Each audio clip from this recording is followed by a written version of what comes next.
It's that time of the year again, and it's beginning to look a lot like Christmas.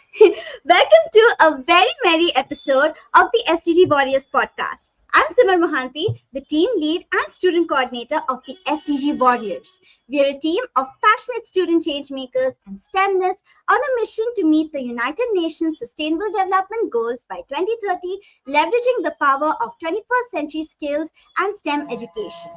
Brought to you by us SDG Warriors, this podcast features inspiring stories from EDUheroes and STEM experts from around the world.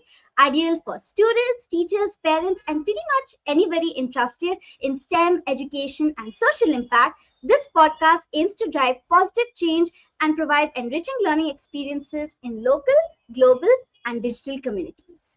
As the winter chills arrive, and according to your geography, the snow falls softly outside and the families gather around the fire, we are bringing you a conversation that's sure to warm your hearts and inspire your minds. Today, we are going to be unwrapping the gift of knowledge with a Santa who uses his magic in the world of digital learning, bringing the spirit of creativity and innovation to education. Please join me in giving a warm holiday welcome to Mr. Sean McLaughlin, who's a Microsoft certified coach, Canvassador, and digital learning professional. To give a short intro, Mr. Sean has instructed and assessed students in the Forestry and Arboriculture Division at Plumpton College, and he had received the Outstanding Teacher Award for his amazing teaching in recognition of his excellence in teaching learning process. He's passionate about integrating AI and digital tools to enhance vocational education, and he's an advocate for creativity and innovation, where he uses platforms like Canva and ThingLink to transform how educators teach and students learn. Outside of work, he enjoys visiting galleries and museums, and he's always on the lookout for fresh design trends and techniques that inspire his creativity and keep his passion alive. It's a real treat to have you on our podcast today, Mr. Sean. What a treat. Thank you, Simar. Yes, the most wonderful time of the year and the most wonderful podcast and podcast host. Thank you. So before we dive into our conversation today, to help our listeners audibly visualize the entire experience, can you tell us where are you right now? What is the weather like outside?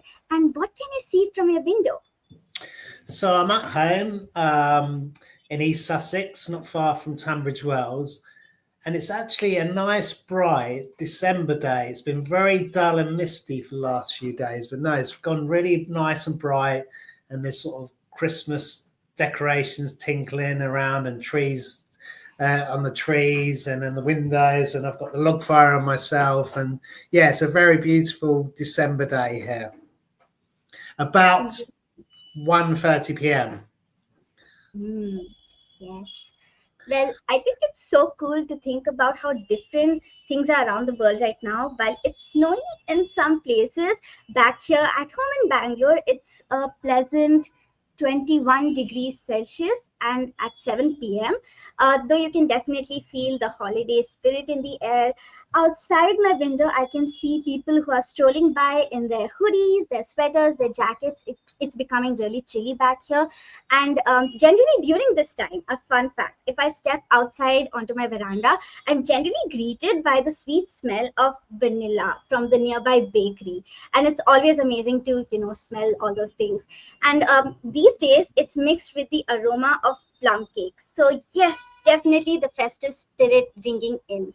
So yes, it does make me super hungry, so I'm not sitting near my veranda right now. Yeah. All right, so now that we have painted the picture, let's unwrap our conversation. Mr. Sean, from forestry to working at an organization called Canopy, can you tell us more about your story from being a forestry lecturer to digital education? How did your experience assessing forestry and arboriculture shape your advocacy for digital learning tools like AI in education? And how do you exactly balance the human intuition needed in nature-based professions with the data-driven decisions in AI-driven classrooms? Yeah, thank you, Samaya. Yes, so, well, I was I was a forestry industry worker prior to being a teacher, and I started off sort of hiring young men from a voluntary charity, and it was young men who'd sort of found themselves unemployed and found themselves a bit sort of lost, and so yeah, I took on the role of sort of bringing them into my business and training them up, and I got so much sort of joy from this and pleasure, and so I was kind of felt myself heading towards sort of teaching, and then I moved more into sort of forest school teaching, so teaching little ones, because I believed in the sort of the holistic nature of child learning and giving them sort of those, really sort of times to play and play at what they want to play at, and also but within nature and exposing them to nature. So I went into that sort of field, but then I actually landed a role in a college as a vocational lecturer. Now that was a sort of a bit of a shock, to be honest, because it was sort of teaching vocation as a sort of a topic rather than actually as a skill. So but I adapted, and and I found the best way to adapt was with technology, actually. And this was prior to the 2020, when we all had to use technology, and I just started using things like OneNote and Flip and these different tools, and it actually helped me to differentiate my classroom, because I found there was a big mix of young people in my class, and that, being someone who worked in the forest and had a lot of self-talk and a lot of time on my own, and a lot of building myself up to then sort of all of a sudden being supporting a lot of different needs, that was a challenge. And I think you hear a lot in my profession, the first 6 months, it's kind of like, if you can make it through that 6 months, especially in vocational, you've kind of like got the knack of it. But some people, it's just that pressure's too much to start sort of enhancing young people's life. But I also had a big empathy for that as well. But I was determined to keep going, and I did. And then it was during sort of 2020 when we all had to stay home, that big event that I'd like to call 2020 now. And with my skills in digital technologies, I just started teaching the whole college, really, and how to use Teams and how to use Flip to assess and how to use different tools. And so it was that, really. And that definitely goes hand in hand with the subject. There's times for we've always got technology on us. We don't have to put it down just to be outside. We've got times where we can use it outside, times when we can't use it outside for safety, say, or for whatever reason, or we might not want to. A lot of the young folks I work with, they just loved being outside, and we had different tools they could sharpen and light fires and these kind of things. But also they could then use their phones, say, to take some tree ID or do some analysis or take notes. So that's where I'm still coming from, actually, in terms of technology in the classroom. It's sort of hand in hand. We've got to work together. Absolutely, Mr. Sean. And I think it's super interesting to hear about your story, having roots in forestry, which is a field which is generally based on observation and experience. All of that really came together and shaped your approach to digital education. And I think technology isn't just about replacing human intuition, but it's about augmenting it. And I think listening to your journey makes me think about how in forestry, like understanding the subtle signs of trees' health, it requires years of experience. And while AI, it can like analyze these vast data sets to give different patterns and provide analysis on super important things which are important for problem solving in any field.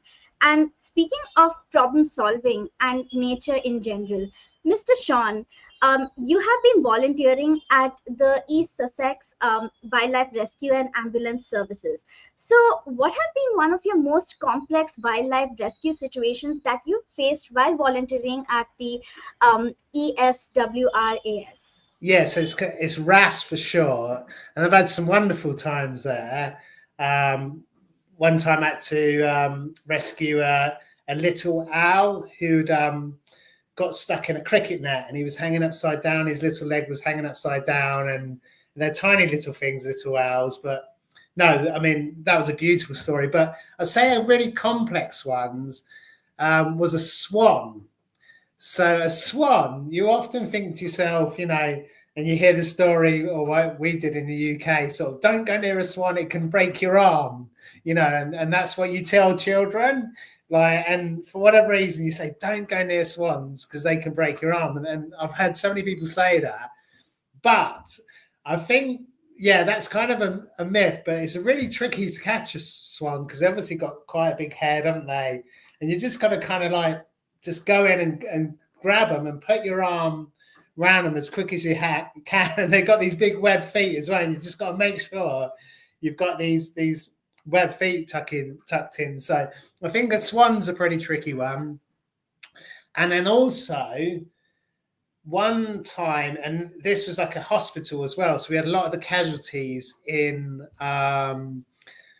overnight or until they're ready to release. And we had a little bunny and it escaped. And boy, was that hard to catch. It was somewhere in the hospital. And basically I took on the challenge of sort of almost staying there at night. And I did start off with a stick and a string and a plate of food, sitting quietly. But as the night went on, it was just so quiet. And then I heard it sort of snuffling around. And I just managed to slowly sort of move everything and kind of use the nets provided to sort of net it into one corner. But that was a pretty proud moment because it was a notorious bunny, as it were. But yeah, such an enriching thing to be part of. Definitely. Those are some great stories that we got to hear about from today's episode, Mr. Sean. And on a more serious note, I think that rescuing wildlife, it seems like such a meaningful and heartwarming job, while at the same time it's super challenging as well. Like balancing the urgency of saving an injured animal while you're navigating even legal protections of endangered species or dealing with certain tough conditions. I think these moments, these require lots of quick thinking, teamwork, as well as empathy, like you mentioned in your earlier answer, and respect for both the animals and the environment that they live in. And I think that this connection precisely between the human actions and nature, this leads me to think about one of your projects that you also mentioned earlier, which was part of the ThingLink featured projects of 2020. So, Mr. Sean, can you tell us the tale of the ThingLink tree ID map and how it preserved the experiential nature of forestry education in a virtual setting? Yeah, well, but yeah, first of all, you gave a great answer to that. And yeah, we used to have a lot of young volunteers come on and they didn't realize the sort of hard work behind it, like you just explained, sort of the teamwork and the empathy and the sort of we had bats, with rabies. So yeah, that was a really good answer you gave there. So ThingLink was an amazing project. So I was actually using ThingLink to teach virtually, and so I was spending a lot of time creating ThingLink so that the students, I think a lot of teachers out there during the time when we had to stay home, some of them really put effort into sort of creating engaging sort of lessons and projects and things for the students to engage with, whereas some just went online and did the same thing, and that was so draining and demanding. But on the other hand, teachers like myself really sort of pushed themselves to a limit. And at the time, I had a 9-month-old sort of daughter at home, so the pressure was pretty immense. But I was determined to sort of create sort of engaging experience for my students. So I was creating these ThingLinks and you click on the hotspots and you dive in. There's sort of little lists there, so it's sort of kind of interactive and built into the same place. But then one of my favorite things during sort of that time was sort of app smash, like putting apps together. Yeah, and I found that you can embed flip videos into ThingLink.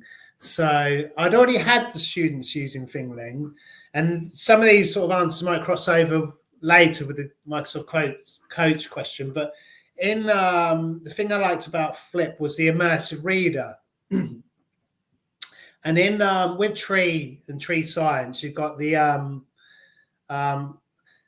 sort of common name, common ash, and the scientific name, Fraxinus excelsior. So for sort of young people to sort of learn these different sort of scientific names, I had them using the immersive reader to practice, so they could open up the camera, sort of see the topic. And this is including later on with Ukrainian students, which was one of my most, rewarding times of ever teaching.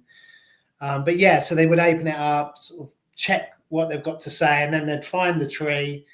And tree ID was always like a sort of a detective story. You sort of, look at the shape, look at the leaves, look at the bark, look at sort of the things on the floor, and just sort of, sort of CSI used to call it, slowly sort of gather all the evidence to sort of see what it is. And then I'd have them sort of use the flip camera reverse, because they didn't like looking at themselves, these teenage boys, and they could do the tree ID. And it was kind of made a great project for not only myself but them, and to be part of. And yeah, we just created a map of the site, but at the same time it was on the 20 trees that they needed to identify. So yeah, that's just, I think, and I'll probably revisit that, as a really good example of sort of, hand in hand, this seemingly sort of totally outdoors sort of vocational subjects, sort of with, the use of technology to be able to assess them. And then also there's another piece in that, in terms of, it's really equitable, isn't it? So just a mobile phone device, anyone can have that. So yeah, a lot of these learners I had, didn't have devices at home, so they could all take part, because it's as simple as just their device. So yeah.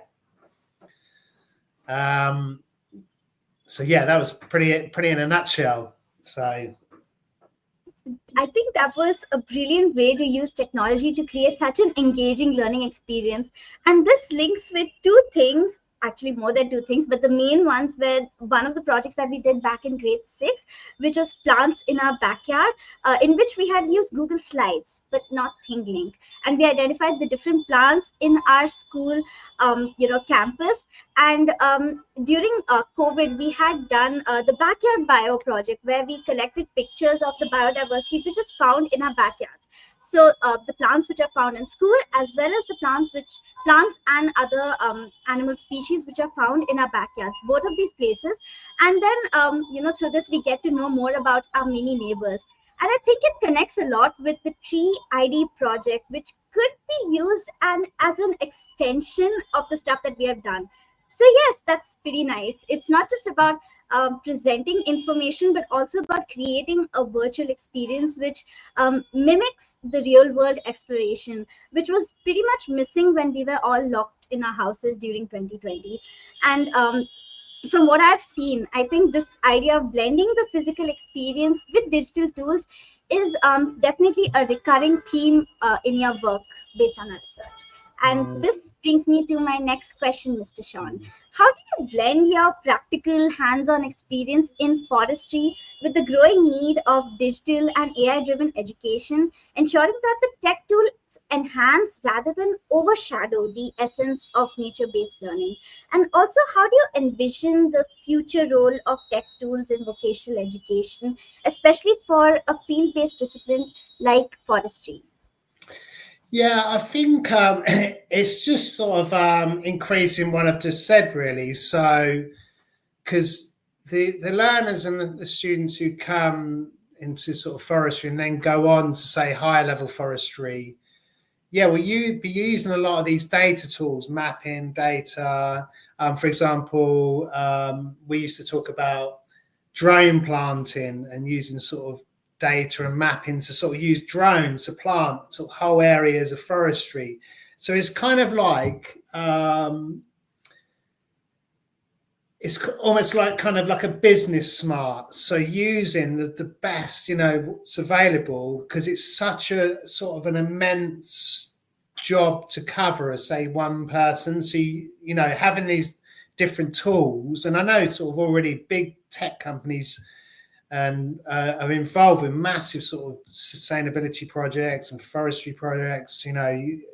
You'd only have to do a sort of a search and you'd come across something. And so it's about sort of that business smart and using these tools to sort of hand in hand, really. So I guess what I did was just a starter, and then you can increase that, and if you've already been introduced to it a bit, when you get to university you can just use a more powerful tool. And so, for example, in some of my early lessons I'd have the students using Minecraft and coding.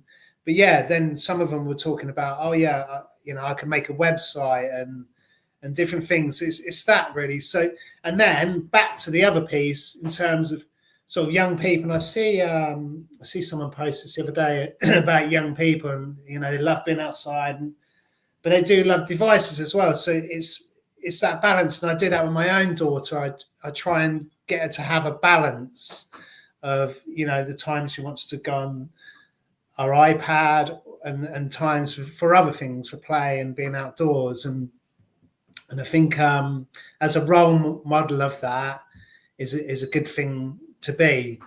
And so I see the future of it really exciting, because AI is obviously great at sort of looking at tons of data, but for context, a forester and on site knows the sort of the ground and the terrain and sort of what he really wants to achieve. So hand in hand, it's an exciting future, really. Absolutely, Mr. Sean. And I love the way you taught these hands-on skills, which is a perfect example of citizen science, which blends in the nature aspect as well as the technological aspect of today's youth. And I think beyond big companies, each one of us also has a responsibility and a need to learn as much as we can about nature and how to sustain it in the future. And like you mentioned, I think it's like a very important discussion that we need to have, that technology should enhance and not just overshadow. I think it's just like using online resources to study. It does not replace the need to actually read the textbook or practice the problems with your hand. It's about finding the right balance, like you mentioned, Mr. Sean. And I think we need more teachers like you, which blend in the physical aspect as well as the virtual aspects of the world. Well, your work definitely demonstrates how you empower those skills. And talking about empowering skills, looking back at all your amazing memories that you've had as a Microsoft certified coach, can you tell us more about a time when a student, educator, or educational experience had a big impact on you? Any aha moments would be more than welcome. Yeah, plenty of aha moments. So back to what you were just saying there, another thing about with the technology and online is that equity. So I use a lot of technology myself to just to read things aloud or speak into it, just to sort of speed up that process of learning, because I'm a slow visual learner. But shout out to Jenna Lee, Sally Clark and Jenny Long. So back in 2020, they did a blog about Eagle Mountain District and their own children actually on dyslexia. And at the same time, I was doing the Made by Dyslexia sort of training on Microsoft Learn. And I was like, oh yeah, this is amazing. And I happened to have students who used to say to me, I'm dyslexic. And then doing this course and then sort of knowing where they were coming from was amazing, and so I just started to adapt in all my lessons to sort of suit the needs of my learners. And it was so easy with technology because the immersive reader, was built into near enough everything in Microsoft, into Forms, into Flip, into even Wakelet. So I had a lot of learners, especially online, that couldn't learn at the same pace, but I had the power of breakout rooms. And I remember a lot of teachers used to say to me, "Oh, when they haven't got the cameras on, I'm so worried that they're actually there." But I knew my students were there because I had them sort of doing little things in their different breakout rooms. I wasn't worried about them having the cameras on. In fact, I advised against it, really. I just had them in their little spaces working on, if they're more advanced in Wakelet, they could already have the whole thing done. Or if they're a bit, needing more support, they could use the immersive reader. They could use the Microsoft Forms to read the question. And I think the aha moment from that time, that was at Plumpton College, was a young lad who used to get teased a bit. He was really geeky around the subject. He was a really would stay and help me at the end because he had a passion. And obviously me being such an encourager, I always encouraged him and would build him up. And actually through the use of the immersive reader and different support around those technologies, he actually scored the highest grade at the end. So right at the end, I sort of gathered everyone together and I announced the scores, and I actually had the other students applauding this one student. So I thought that was, it was just such a powerful moment for me. And I'm still really passionate about those technologies. And then to step that on a step further was with the student from Ukraine, and when he came, and he'd hear the machines, and he would say, "Oh, that sounds like a drone." It's so powerful to hear his stories, and to then sort of be able to translate, say, in Canva or the immersive reader in Flip was just. Oh, and even the translator app. So there's a Microsoft translator app, and so I had him sort of, we were communicating through these tools. And again, another example where it almost, the technology is my right arm. And if you ever see me in the forest, you'll see my left arm. I use a thing called a pair of logging tongs, and it looks like two hooks.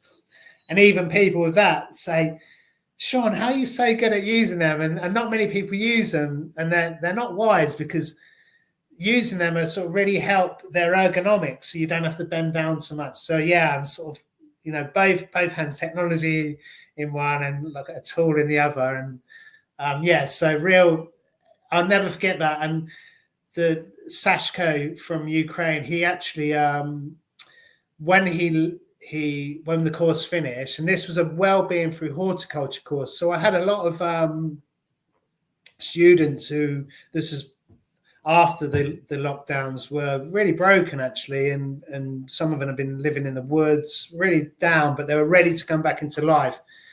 And and I built them all up through these tools and the course. And Sashko, I gave him a flint and steel to take with him. And then also, and he gave me a Christmas decoration from the Ukraine. And I still got it on my tree next door. So it's a really aha moment. And and whenever I'm reminded of it, it's probably, the most powerful moment I've had yet. So I'm hoping for more. Well, I think there are no words to describe how powerful those aha moments were, Mr. Sean. Thank you so much for sharing those with our audience today. And I think all of these are really powerful examples of how a single interaction can shape someone's path. And it reminds me that how good mentors can actually make the difference, whether it's a teacher, whether it's a friend, whether it's a coach, or even an older sibling helping with homework.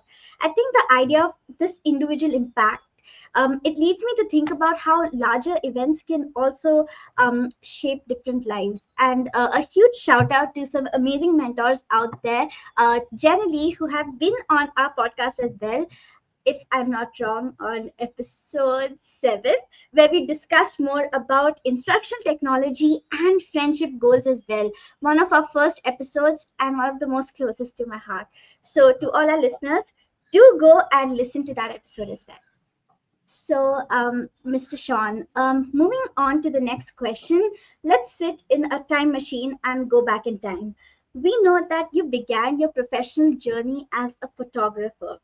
So, as a freelance photographer starting in the early 2000s, you had entered a field that had been heavily shaped by the tragic car accident of Princess Diana back in 1997, which a moment which had had a big impact on the British media and the role of paparazzi. So, we were really curious to know what initially drew you to become a paparazzi photographer during a time, when the profession was so controversial, and how did you navigate the ethical challenges and personal dilemmas that came with being a part of an industry that was forever changed by this tragedy? If you could share the biggest learnings that you had along the way, it could really enlighten our audience.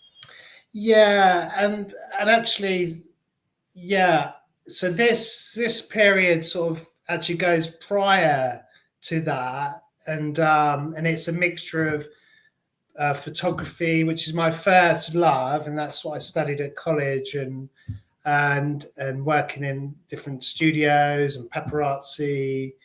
To actually a time when I lost my parents, and I spent a couple of years actually in a therapeutic community myself, sort of in cognitive therapy. So that period there that you see on LinkedIn actually stretches a bit back further, and during that time to then at which time after I then went into the outside world, and I did something called TCV as a part of a sort of a healing process, and then that's when I went down the road of forestry and found my sort of peace and safety there. But no, I think some memories of the paparazzi. Yeah, I think I didn't really navigate it. I was just a young person just trying to find my way in the world, really, and I enjoyed creativity. I found myself sort of some fun and problem solving. I went to take some photos once of someone famous from Australia, and I managed to mess it up, and I managed to speak to someone from the Daily whatever, and he arranged for me to come and pick up some negatives afterwards. And I went back to the office and said, this happened, and they said, oh, that's amazing problem solving, because if you hadn't done that, you would have been fired now. And I had to go and photograph Princess Diana, and prior, obviously, to a tragic death. And and it was basically, they said, make sure to tuck your elbows in, people are going to be like that. And it was really, really interesting. And I found myself outside the Old Bailey, having to chase vans, and you kind of had to hold the camera up and the flash to sort of get through to the, so it's just incredible, I guess, a mixture of creativity and problem solving. But then from that, sort of, I was always interested in the artistic side of photography and art, and some of my heroes back then were reading about Andy Warhol, different people, Linda McCartney. And then that went into a mixture of sort of, I lived on the south coast in Brighton, and there was a lot of gig events, and I was using my photography to create visuals for that. So it's a real mixture. But I think the story from that, really, for your listeners, was sort of kind of maybe something tragic happened, and sort of I'm now kind of on my second half of my life, and this is my second life. I've had two lives, I guess, and from it, that time has really shaped me and sort of filled me with sort of kindness and empathy and strength and resilience and all these different things. So yeah, I guess that's the story. Well, Thank you so much, Mr. Sean, for sharing that again with our audience today. I think that your approach to balancing the creative and the storytelling aspect of photography with a respect for media ethics, it's truly admirable. And it really reminds me about the thing to, think critically about the impact of our actions, whether it's in media or in education or everyday life. A key takeaway for our audience today is to always acknowledge the fact that sometimes creative and high pressure professions, in all of these, integrity matters above all. And yes, the art itself, it matters as well. And speaking about creativity as a photographer back then, you mentioned about negatives. So from the delicate process of printing rare negatives to now generating AI images, how has your approach to creativity evolved, and what parallels or contrasts do you see between these two seemingly different fields, Mr. Sean? Yeah, well, I mean, some of the negatives I used to have, I'd go off to like British Petroleum in London, and I used to pick up these negatives, and it was like the first people who went to discover sort of oil in whatever country. You know, they had these sort of, I forgot the name of those hats now, but those big white hats on, like the British used to wear and abroad, and yeah, some incredible things, and yeah, and I think even prior to that, kind of, so I was 35mm sort of camera, sort of, and dark room and sort of, but yeah, then photography kind of went to digital anyway, and I was never really a digital photographer. I'd kind of then moved on, kind of I was tail end, but then I'd kind of moved on to that, digital would have been sort of during the paparazzi time. I'd still for fun, I'd get up, I'd say 35mm and a fisheye lens, and yeah, in the dark room, and sort of use light to sort of adjust pictures and the grain, and people's faces in particular. I was really interested in changing the light to sort of bring out the sort of features of their face. But yeah, so I think it was that. But I guess it was just now I heard something recently. So I want to sort of create creative, it's not you. It's so what were they saying? It's kind of like anyone can be creative, sort of making something. It can kind of be taught, but obviously some people have got a affinity to it more. They like to do it, enjoy it. So I do, and yeah. So AI has been a revelation to me, and especially around language, because it's so smart. A lot, so smart at sort of just generating language. Sometimes, nonsensical, but sometimes just if it's fun stuff, if it's knowledge, you have to really check it. But if it's just sort of fun stuff, it's so good at writing things correctly, and then to then be able to turn that into an art, it's just been so much fun. And was just the question on how I use these tools, or I think that's for everyone, isn't it? But so it's just the next step, really. And I think actually I can bring in my imagination piece here. So I think even though this can churn out stuff, and I actually sent a generated image of this to Banksy Pest Control, and that's his organization that if you happen to have a real Banksy, you have to sort of get it authenticated by pest control. And he always is a bit sort of makes this art, and then he's like, it's crazy that people, buy this, but then he's turned that on itself. And, for example, that banana that sold the other day for millions, so, and I'm kind of like, and I sent him a generated image of that. And I said, what's your thoughts on this? And so, but my piece on that is imagination. I use my imagination to think, right, I'm going to create this and say, send it to Banksy and ask him about it. Or, I can picture this. Let's use technology to put that piece together. So, and I think, learners in a classroom, and this goes into my human intelligence piece. I think, imagination is, one of my key ones, I think.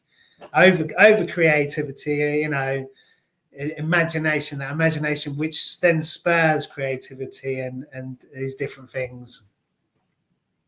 Well, I think it's really cool to listen about your creative evolution of how you move from traditional photography, like collecting negatives, to creating AI art, Mr. Sean.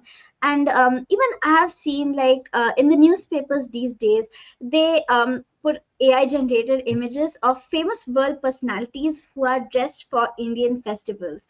So yes, like I'm not sure about the ethical part about it, but then of course it's super creative and it definitely opens a lot of creative boundaries for people to explore. And I think that the key contrasting factors would be while the traditional methods they might require more precision and patience, I think AI tools it brings the missing thing, that is speed and the endless creative possibilities. Like in the physical process you might be needing those tools, you might be needing those lighting conditions, and I think you're an expert on that, so I won't talk about it. But with AI, you're already provided with all those things. But then again, you need to check the accuracy if you're using it academically. But again, I think that through all of it, the mindset stays the same. When we are being thoughtful and intentional about what we create, I think the medium does not matter. It's like it can be the traditional way or AI as such. It's all about the evolution of humankind as well. So this brings me to my next question, Mr. Sean. Your AI generated creations are incredible because you're an incredible creative person. So as a Canvassador, what are the 3 insider tips or techniques for mastering the art of writing prompts that lead to awesome AI images like yours? And for students and teachers exploring creativity in tools like Canva's Dream Lab, what are the top 5 prompts that you'd recommend everyone to try to unlock their potential? Yeah, I think so. I did a lot of training during the summer, sort of on prompt engineering and different things. But actually, from that, I've learned, and as the technology's improved, the LMM's the best person to write that prompt. And so basically, I was starting. I've got some generic prompts that I've kept from my courses. So I recommend sort of doing a course on LinkedIn or somewhere in it, you get some of the prompts already, and there's prompts for EDU and prompts for student out there already. But then use those prompts and your text and just put it through once and ask the AI to improve it really. And you'll find me playing different AI technologies off each other. So I'll put it through Copilot, and then I'll stick it in Canva, and I'll say, make it more fun, make it more formal, and just keep going really. And that's kind of part of the fun as well, in a way. And then off that as well, especially if it's a text-based thing, it's really important to then go through it, because it's really telling what AI is generating. It has lots of exclamation marks and maybe too many emojis, or it might sound a bit too flowery. So I think that's a really important skill as well to, we're enhancing our stuff, but yeah, don't just sort of, do it with the first thing, sort of, work on it. And I guess there's kind of enjoyment in that, in using these tools. And yeah, Dreamlab's incredible. And for example, recently I did 1,000. I wanted to write 1,000. I've learned through listening to podcasts that's the next kind of frontier for AI generation, is creating text, really good coherent text. So for example, the founder of Leonardo AI had made a whole birthday invitation for his son, the name and everything, date, without having to use any text boxes or anything like that. So I wanted to do the same with the word 1,000 and put sort of my hashtagging BAI, like Banksy, as in the AI Banksy, because I've got a passion for sort of street art, and I was really impacted by street art as a younger person and on a recent visit to Bristol. But that's another story. But and I was just trying different versions of that. Just then, if it didn't quite work, put it back through the LMM adjust it, look at it myself, maybe take some things out, and so it's just that continuous iteration really, and there's something in that, isn't there? It's there's definitely something in that sort of using the tool to to its best really. And so in terms of prompts, there's a few things out there. I mean, I could share them for the share notes afterwards, but there's a few sort of different little courses that I've done that come with spreadsheets. And I've actually got a little OneNote. Do you use OneNote, Sima? I guess you use Microsoft OneNote. And I've just got, so this would be my tip. So I've got my mobile phone with a OneNote sort of notebook on there that says quick prompts. So it's all my favorite prompts. And then say I could open Microsoft Edge or Canva on the fly, because you can do just as much on the mobile as well. And I'll copy the prompt into, say, Magic Write or Copilot, add my text, and then just start working with it. And usually when I'm on a train heading to Huddersfield for university, or on the bus down to Brighton for university, and I just find a really pleasant creative time in those times. Absolutely, Mr. Sean. And I think those are some great tips and a goldmine of takeaways for our listeners today. I think definitely, like you mentioned, using OneNote for quick prompts and saving your favorite prompts over there and using it whenever you need it. I think it's like learning a new language and utilizing the power of language. And you don't need to be that great in language to do that. Even if you have the basic idea with you, you can use the power of LLMs for prompt engineering as well. So that's a pretty cool hack that you shared with our audience today. So thank you so much, Mr. Sean. And you also mentioned about Banksy.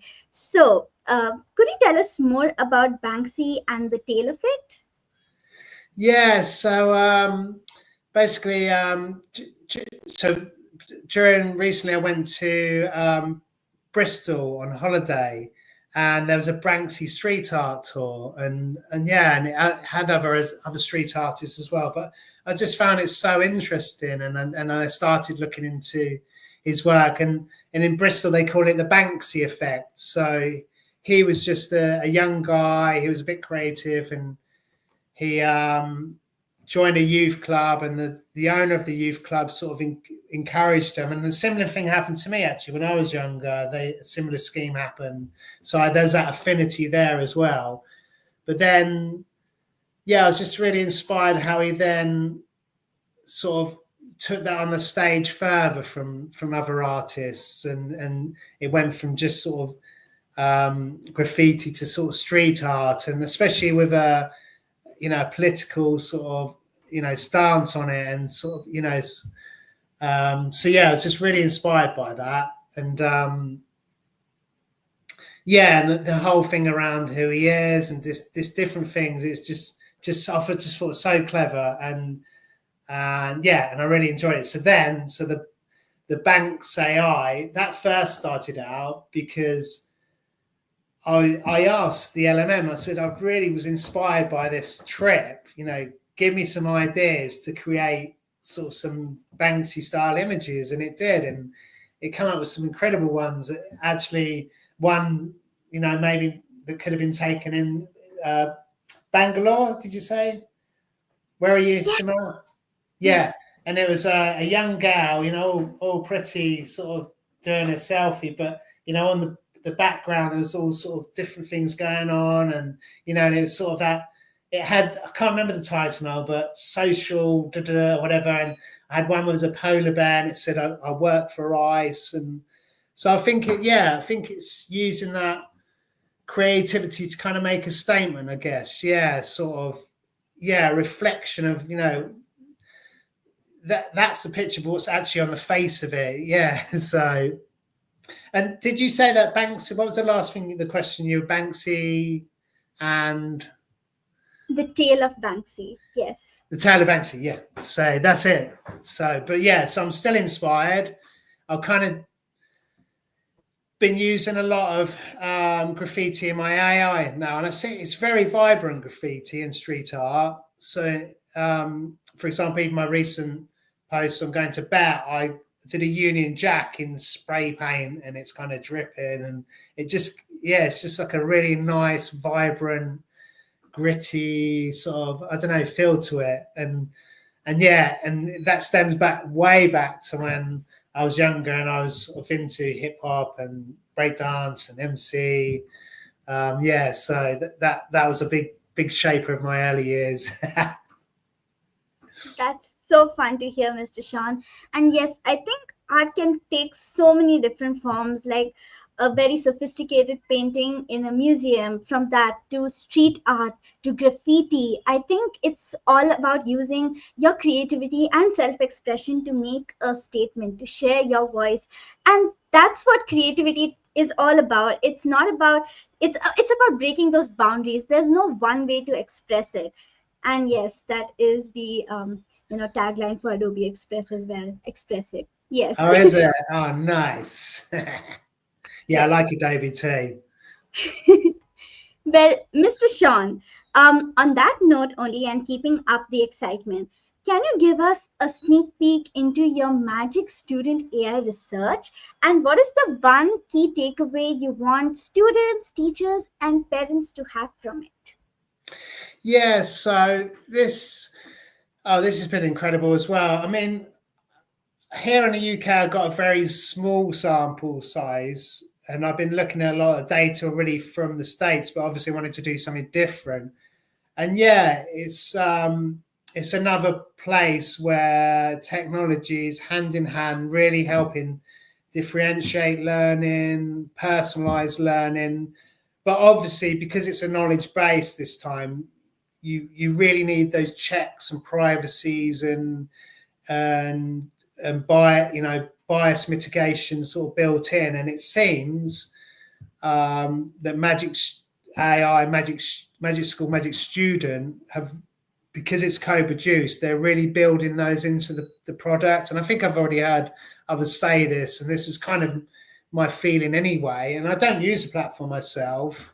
I do, but not as a teacher, obviously. I sort of go in there and they've got a prompt enhancer or a presentation maker. But yeah, so, and, the teachers I'm listening to are saying, it's really sort of, it's like AI is like the Wild West in schools, but things like Magic School AI and Magic Student like the sheriff. So, they sort of contain it, and there's guardrails, there's safety guardrails and privacy, and I know it sort of creates this sort of chat, and you can see the interaction, and it goes back to kind of what, I had people in breakout rooms. I could see the interaction. I could see them doing things. So I could, on the face of it, I could, see that it's engaging as a lesson.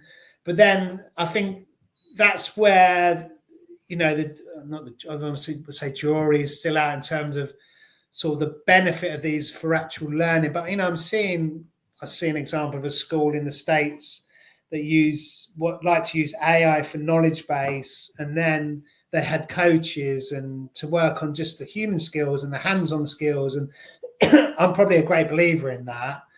Now, whether that, can work straight away, but I can definitely see a future like that. And I think I remember Michelle mentioning it on your podcast about, you were like, what would be the ideal sort of learning experience? And she said about sort of sending off, when she gave an example of when she went abroad and she had to work hands-on. And so that would be me, sort of, yeah, because I struggle with the knowledge base myself, and, learning academically was very hard for me, and it's got easier, definitely. But I think, yeah, at the right time, using these tools to do that would be awesome. And yeah, I'm seeing that with Magic School AI, definitely, and Magic Student, and I'll be presenting a bit about that at Bear. My studies are still ongoing. I won't resolve anything because my sample size was too small, but it's definitely adding to that conversation, and someone else can then take on that ball. And I'm sure, I don't know what your feelings yourself, Sima, whether it's sort of heading that way, that this tool's going to be in our classroom and someone's going to figure out. And I think there was a big argument about using it for maths, but I think even someone's now figured out the maths how to use it for maths. So, would you agree, or what's your thoughts? I think that's a very important takeaway that AI should be used as a tool to support learning rather than just replace the teachers or the learning process itself. And like you mentioned about maths, it's Chat GPT and other AI tools. Using it is just like using a calculator in math class. It can really help you with calculations, but at the end of the day, you still need to understand the underlying concepts, because that will make you a better person in math, a better engineer, better mathematician, or whatever field you're in. The balance at the end of the day is crucial, especially when it comes to the more creative fields as well. So integrating it with that. That's my take on that. 100%. All right. So, Mr. Sean, how do you balance fostering creativity with mitigating the risk of over automation in students' workflows when integrating AI tools like Magic Write and Dreamlab? And how do you think these tools can evolve to better support vocational courses that require more tangible and hands-on experiences, while ensuring that the primary focus remains on the skill development rather than an over reliance on templates and automation in general? Yeah. So, yeah, I truly believe that sort of as I've gone through the whole of my talk, sort of that these tools can be used in collaboration. And, and my feeling is sort of and I'm studying education, critical education, the sort of the old way of assessing is not quite fit for purpose at the moment. And so, yeah, I feel like it needs that bigger shift, and hence the human intelligence movement and these sort of movements are so I think we're going to need to build that in, because the thing with technology and reliance on it, and you can really just really rely on it or get addicted to it, even like if it's social. So it's sort of getting the people and the teachers and building that in, really, in that role modeling, and then and just balancing it, and then that brings in a whole new other skill set, really. And I think maybe thinking about at schools at the moment, the mobile phone bans or not, it's how do you get that balance? And I don't envy them. It's a big thing. And actually, we home educate our daughter because of sort of the navigating. My thoughts on her navigating school. And we're part of a learning centre and a few different things, and watching, because the parents are involved, and watching sort of the role modelling and of the parents on these young people. Yeah, I can see that as a solution. And so, the answer is in that, really. And how do we then build it? Young people like yourself, you're an awesome sort of mentor and lead, and what you do to sort of mentor others, really. And by you doing this is a real big sort of way of sort of role modeling sort of that responsible use. And you've always got the two pieces together, sort of critical and evaluate and creative, and so just that, really. So it's tricky, but it's something we've all got to learn, I think. Absolutely, Mr. Sean. And I think that this focus on the core skills like balancing critical thinking with creativity is something which comes in relation with human intelligence as well, which is very important in today's era of AI.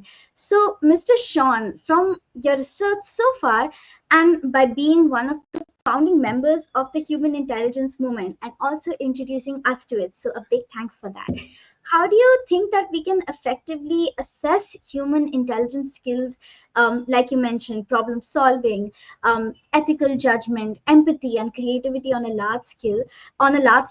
And what risks do you see in over romanticizing human abilities as AI continues to outperform in efficiency and accuracy? So I would say, so let's read that again. So, like when you were doing your talk, at the launch event. It's incredible. And I put in the chat, I went simmer A in human intelligence. So you could just see that you had those skills and of being a really good human being, a thoughtful human, a kind, empathetic human being, but also with such knowledge. And I guess it's that. Really you. Whatever, like for example, maybe you talked about your plants and the plant thing you did, and so that was hands-on but using technology. And so whether maybe that shaped you more, of those experiences that I've done myself, sort of teaching the students to use technology, it's that again. And so I think I used to often talk about the students with social media, with the things I used to watch. I'd say, like, this is a diet, you should be careful what you're consuming. And for the ones who knew that and would always say, yeah, so that's how I would assess their human intelligence, as it were. And so, so I think it's something that will, as the way we learn and teach and assess changes, hopefully it'll just get built in. People will be a lot kinder, more empathetic, more adaptable. And with that, there maybe be less fear, less anger, less, reliance to sort of lie or cheat, or whatever it is. So, I can't quite put my finger on what that will be, but it's there somewhere. And we've definitely all got it sort of built in. We've got a natural sort of compass inside, and it's just about tapping into that, I guess. The doing good, doing the right thing, really, teaching that, role modeling it. Absolutely, Mr. Sean. And I love the example that you took of thinking of it as a diet. So, just like we have a balanced diet with different components where you take in most of the carbohydrates and very, very less fat. Just like that, you need to control your media consumption as well, especially today. As AI is evolving, we are seeing it manifest in different forms. Most of it being good, but a lot of it is bad as well, especially in certain social media platforms. Mm-hmm. So it's definitely true that assessing human intelligence skills, it's really hard to quantify them. You can't do that like you can with math skills. It's like you're trying to measure how much someone has grown as a person. It's not just something that you can put easily on a graph. So instead of just relying on academic tests, something that we talked about in our think tank as well, I think a better way to measure human intelligence would be to go for project-based learning. Like you mentioned, more hands-on learning, like you did with the tree ID map project. So looking and also looking at how people adapt well to different situations, how they get along with others, those things which are very abstract. So these I think all of these things can help us to know more about emotions, making more ethical choices, and look at the EQ more than the IQ, or bringing it on the same table. So yes, we need to assess these qualities as well. We don't know how right now, but yes, in the future, definitely with the HI movement, we'll be able to figure something out. I just thought of one. Right. There's little Josie. She's just joined. She's really sad. She's really worried about school, and your job is to come alongside her, encourage her, build her up, and sure enough, little Josie's knitted into the class. She feels part of. Okay, you got an A in sort of communication and empathy and kindness. Yes, I think it, like when you're in a classroom, it shouldn't just be about the academics, that you should only do well in a subject, but it should also be about the more human things. That's why schools matter. That's why those in-person interactions, they matter. So, well, Mr. Sean, I would like to ask you, you're doing your BA honors in education and professional development. So, looking back at both the academics and your real world experiences, can you tell us what inspired you to go back to school and how has it influenced your view on the value of formal education, especially in fields like forestry and digital education? And reflecting back, do you think it's essential or more supplementary to real world skills? Yeah, so I it was kind of essential in terms of wanting to progress, really. So I felt like I could, well, first of all, I felt like I could do the jobs that some of my managers are doing, say, but I wasn't as qualified. And that's a big thing in the world. You'll find in the workplace, you'll often find a manager and you think to yourself, why is that my manager? But yeah, so anyway, so then I decided I'm going to have to upskill myself, but I had a kind of reluctance to doing that. But actually, I've since learned that, the more input, the bigger, the greater your output. So I've really enjoyed it, actually. But I was kind of then forced into it. I actually got made redundant in my role from forestry prior to just starting my BA, which actually was a very difficult time, but actually it's turned into a really good thing because I've been able to spend so much time working on my studies and my research projects. And a lot of my peers are soldiers and teachers. And one of the topics was, how do you do a BA honours degree over 2 years when you've got a full-time job? And weighing those two things up, I really have a lot of heart for them. And I'm actually a class rep sort of supporting them, because it is such, I'm here, I'm working part-time, picking up freelance work now, which is great. And my well-being's gone up. My wages have gone down, but my well-being's gone up, and that's key to me. So since joining, definitely the input of knowledge has been fantastic. There's still issues around the way we're assessed, and doing these massive 10,000 words I've got coming up sort of over the next couple of months.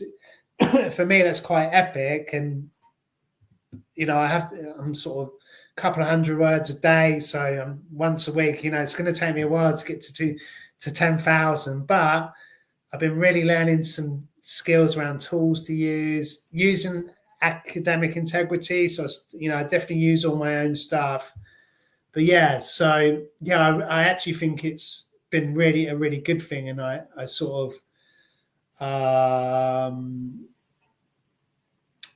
think, endorse it, but it's really creaking at the seams. The college, the finances, and I've got tutors been made redundant, and I've got new tutors who are sort of balancing such heavy workloads, and and I learned that in critical education, one of the topics, and it was on sort of how at some point, and in the UK, I sort of send it back to sort of a Labour government sometime when they like education, and it just become part of the economy basically, and it's so entangled with economy driven now. It's really hard to untangle it from that, and so there's sort of issues around that. And so also, like AI, I think we need, or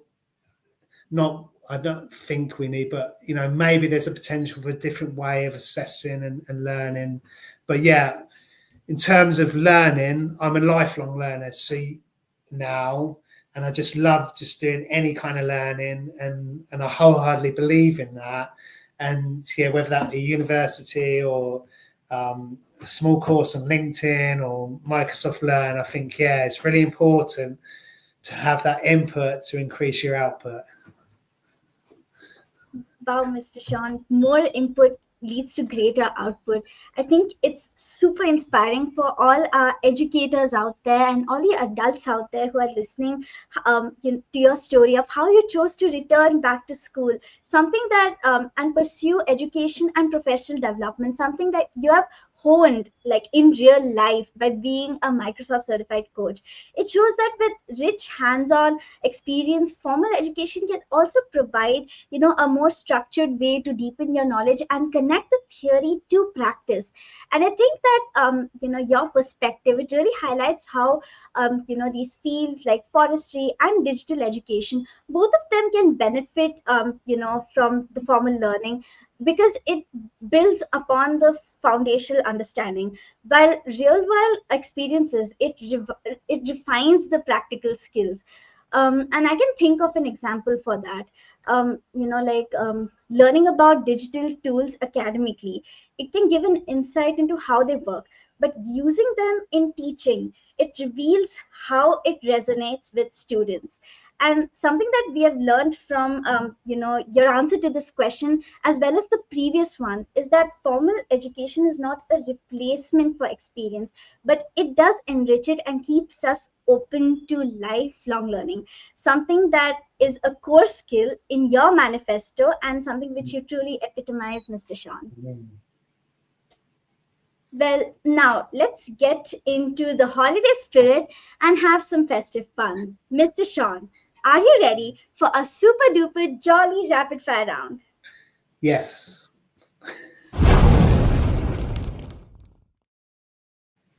All right, first question coming up the slate. If AI generated a duet between you and the singer of Over the Hills and Far Away, what would you add to make it unique? Oh, did you know that's one of my favorite songs? Yes. That right.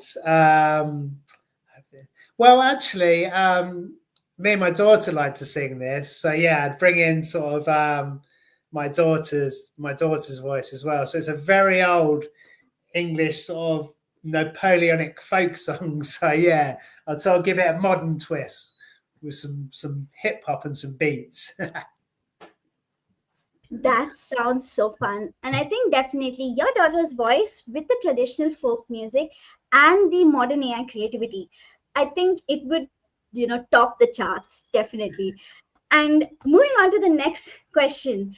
Mr. Sean, you recently went out to watch Moana 2. So if Maui from Moana 2 crashed your Christmas dinner, what would you ask him to carve with his hook? Oh my goodness. Yeah, I would get him out on a forest school session and I would get him to whittle a nice spoon so I could eat my trifle with it. Ooh, that sounds interesting. And I think, yes, my birthday is coming up on 21st of December. So after that, it's Christmas and then it's New Year's Eve. So it's a trifecta. So if Maui shows up at my birthday party, I'll definitely ask him to carve something really impressive with his magical talents, like a life-size wooden carving of a Christmas tree, or it should have a twist. He should create a tree where the branches are shaped more like ocean waves, and like the lights, they shimmer like the stars, because shimmer like simmer, right? So Yeah, tree how about hope. in ice? Yes, and we can add an Elsa too, a crossover between them both. That would be awesome. Well, Mr. Sean, if you could invent a new Christmas tradition inspired by forestry, what would it involve? um, well, there's so many nice traditions already, isn't there? Like going out to chop a Christmas tree down or making a Christmas wreath with holly and ivy. Um, so how about if you're chopping down a Christmas tree and you just want the top, which is the nicest part, you sned the rest and then you turn that into the Scottish sport of log tossing. So the caber tossing, you ever seen it? And they run along with a sort of a length of wood and they have to throw it as far as they can. And yeah, you have to throw this piece of wood as far as you can. Well, that does sound fun. And I think that if I had to invent one of the Christmas traditions, it would be the Tree of Thanks. It is from, we had done it in our school as well, where we had created these models of Christmas trees, and then each one of us had put on a message of gratitude for our friends, and then one by one they read it out to the class. So I think like this tradition, it could be more about reconnecting with each other, as well as I think in this festive season where we can express our gratitude for others as well. So That's a yes. much better answer, Simmer. And actually, my tree is just a few hazel sticks, like attached by string, and on it, all the different little decorations are memories from our life, including the Ukrainian one. So yeah, that was a really good answer. I think that at the end of the day, the memories that we hang on the trees, those are the ones which make the most difference. That's the beauty of Christmas, actually. Yeah, well, Mr. Sean, that was quite fun, and it's been absolutely inspiring hearing about your journey and insights. So, thank you so much for sharing your time and wisdom with us today. And as we wrap up this episode, let's celebrate all the learnings with our final segment, the Inspire segment. Mr. Sean, who or what has been your biggest inspiration in life and why? Oh, well, I think just probably since the the egg tech sort of world, and just folks like yourself, and generally, and just real kind of people want to build others up and share with others, and so I think it's always ongoing. Just anyone who's sort of kind and builds others up and shouts about others, they stand out. So yeah, them. Absolutely. Kind people, they inspire us wherever we go. Well, turning our attention back to those key inspirations, Mr. Sean, what words of inspiration were given to you that you would like to pass along to others? Yeah, so I'm glad you asked this, because that then ties into the last one. So I think, so be the guide, not the hero. So guide others. So when you want to share a story, be that guide and not the hero, and so then build others up, and in that, be an encourager as well, and you yourself, you are a sort of an encourager and a guide, and it does stand out, and I think that's another human intelligence skill, and it's in a deeper level, it's about really humility, that deep sort of awe and humility of others, and care and compassion. It all builds into that. So be the guide, not the hero of the story. Well, that's such a beautiful message for our audience today, Mr. Sean. And I think it epitomizes leadership versus management, a very a topic which most people talk about in today's workplaces. So definitely a big takeaway for all our techies out there, as well as all the adults: be the guide and not the hero. And also for the young people out there. So moving on to our last question for the day, Mr. Sean. If you could give us a call to action, what can children and young people do to make the world a better place? Yeah, so kindness, empathy, be yourself, authentic. Think about your actions, your diet, just all these things. Sort of bring them all together, and work on being well-rounded, and by all these good inputs. Basically, so everything's tying together now, isn't it? So good input for good output. AI, good input for good output. Technology, good input for good output. Yeah, so just that that really build on that, and go from your heart, and then also think highly of yourself as well. Sort of care and love yourself, and especially when you're young.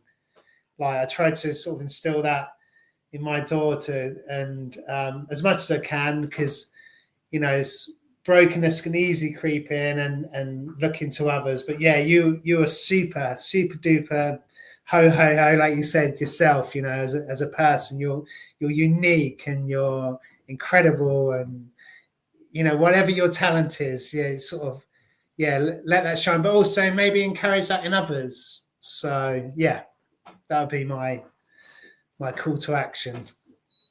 A call to action straight from the heart and super warm like the festive season. Thank you so much, Mr. Sean, for taking out the time and joining us today. Sharing about your fascinating journey from assessing nature right in the field to advocating for AI in the classrooms.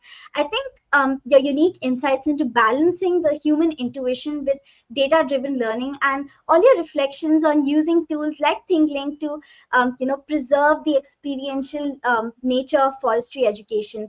It really highlights the different ways technology can complement hands-on fields in more meaningful ways. It's been an absolute delight to have you on our podcast today, Mr. Sean. Yeah, the delight, Sima. It's been incredible. Thank you, Sima. And to all our listeners, I hope that this conversation has sparked fresh ideas about the possibilities of blending technology, education, and environmental stewardship. So, if you want to learn more about Mr. Sean's work or his creative AI projects, you can connect with him on LinkedIn and follow his updates on platforms like Canva and its Dream Lab. To deepen your knowledge of everything STEM, sustainability, and education, subscribe to the SDG Warriors podcast for in-depth conversations and meaningful discussions with leading experts like Mr. Sean, who are shaping a better world one dream and one action at a time. If you love this episode, help others find it by leaving a review and sharing it with your friends, teachers, and family. Remember to stay curious and be the change. Until next time, it's happy holidays from the SDG Warriors.